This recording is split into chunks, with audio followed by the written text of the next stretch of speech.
안녕하십니까. 오늘은 2024년 5월 싱가포르의 새 총리로 취임한 로렌스 웡에 관해서 말씀드리겠습니다. 싱가포르의 총리는 정치적 실권을 가진 최고 지도자이자 행정수반입니다. 싱가포르는 1965년 독립한 이후에 총리가 단 3번 바뀐 건데요. 로렌스 웡이 취임하면서 20년 만에 싱가포르 총리가 교체된 겁니다.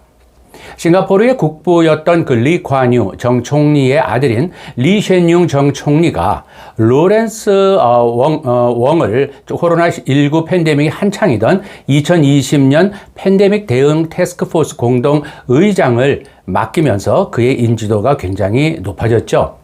이를 계기로 해서 인민행동당, 싱가포르의 집권당인 인민행동당 내부에서 제4세대 리더로 높은 지지를 받으면서 2022년 6월 부총리로 승진을 했습니다. 그리고 이후 인민행동당 지도부의 협의를 거쳐서 2022년 4월에 리 셴융 전 총리의 후임으로 공식 지명되었습니다. 로렌스 웡 총리는요, 1972년생이고요. 현재 나이는 52세죠. 1965년도에 싱가포르 독립한 이후 현지에서 태어난 첫 번째 지도자입니다. 2015년 작고한 리 관 유 초대 총리의 아들인 리 셴융 정 총리와는 달리 로렌스 웡은 정치 가문 출신이 아닙니다. 로렌스 웡은 1997년도에 무역통상부에서 관료 생활을 시작을 했고요. 그 이후 미국에서 경제학 그리고 행정학으로 석사학위를 받았고요. 싱가포르에 돌아와서는 2005년 리 셴융 총리의 그 수석 비서관이 되었습니다. 그리고 2011년 처음 국회의원에 당선되면서 정계 입문을 했고 2015년도에 국가발전부 장관이 되었고요. 그리고 2021년도에는 재무부 장관을 맡게 되었습니다. 로렌스 웡이 단기간에 최고 지도자 자리에 오른 점도 눈에 띄는데요. 웡은 부총리가 된 지 2년 만에 총리가 된 겁니다.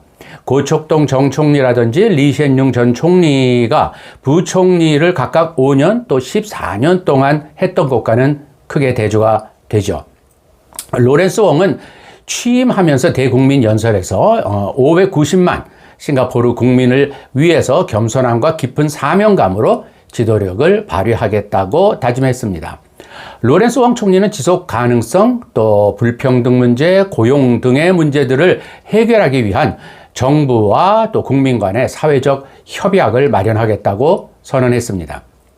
로렌스 웡은요, 국정의 연속성과 안정성을 우선적으로 고려하겠다고 하면서요, 2025년도에 예정되어 있는 총선 이후에 더 큰 규모의 개각을 단행하겠다고 약속을 했습니다.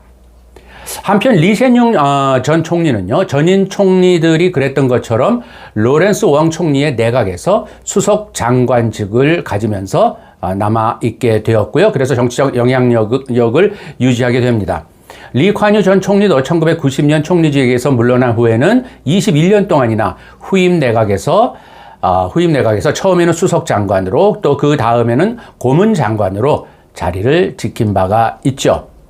리 셴융 전 총리는 마지막 대국민 연설에서 싱가포르의 안정적인 정치 덕분에 그런 장기적인 계획을 세울 수 있었다고 강조를 하면서 로렌스 웡 후임 총리를 지지해 달라고 강조했습니다. 여당도 협력을 약속을 했는데요.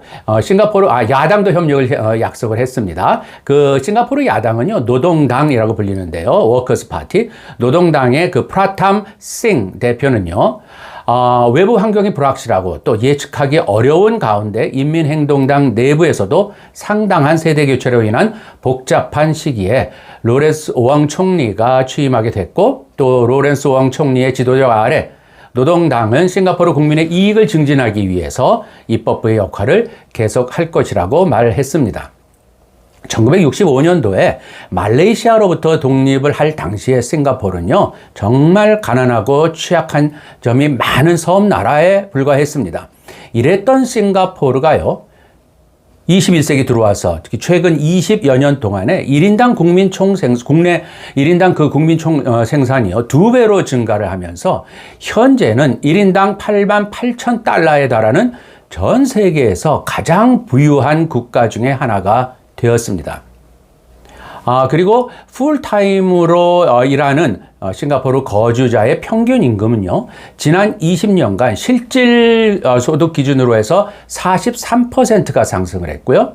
싱가포르의 정규직 평균 임금은 연간 46,000달러에 달합니다. 지정학적으로 중요한 이런 전략적인 위치에 있죠. 그 다음에 자유무역을 기반으로 해서 적극적인 개방 정책을 바탕으로 해서 막대한 자산을 축적한 싱가포르는요, 글로벌 금융의 중심지 지위를 놓고서 홍콩과도 경쟁을 하고 있습니다. 특히 상대적으로 위축돼가는 홍콩과 비교해서 최근 몇 년간은 금융 중심지로서의 싱가포르의 위상이 더욱 높아졌습니다. 싱가포르 통화청에 따르면요, 2017년도 싱가포르의 운용 자산은 2조 4천억 달러로 이건 3조 1천억 달러였던 홍콩의 약 4분의 3 수준까지 추격을 했고요. 2022년도에는 싱가포르의 운용 자산이 3조 6천억 달러로 증가를 해서 홍콩의 92% 수준까지 근접했습니다. 싱가포르의 국부펀드는 두 개가 있는데요. 하나가 이게 테마섹이라고 부르죠. 이 테마섹은 2023년 3월 기준으로 2,870억 달러의 자산을 보유한 것으로 알려졌고요. 또 하나의 국부펀드인 GIC가 있습니다. 이 GIC는 보유 자산을 공개하지는 않지만 추산에 따르면은요, 7,690억 달러로서 전 세계에서 6번째로 큰 규모로 알려져 있습니다. 이처럼 싱가포르는 불어난 엄청난 자산을 전 세계에 투자하고 있는 그런 나라라고 보시면 됩니다. 이러한 싱가포르도 이 다양하게 급변하는 국제 환경 속에서 적응해야 되는 또 많은 과제를 안고 있는데요. 새로 취임한 로렌스 웡 총리의 지도력도 이와 함께 시험 받을 것으로 내다봅니다. 오늘은 싱가포르의 새 총리로 취임한 로렌스 웡과 또 싱가포르에 관해서 말씀드렸습니다. 윤지표 교수의 아세안 이야기였습니다. 들어주신 여러분 대단히 감사합니다.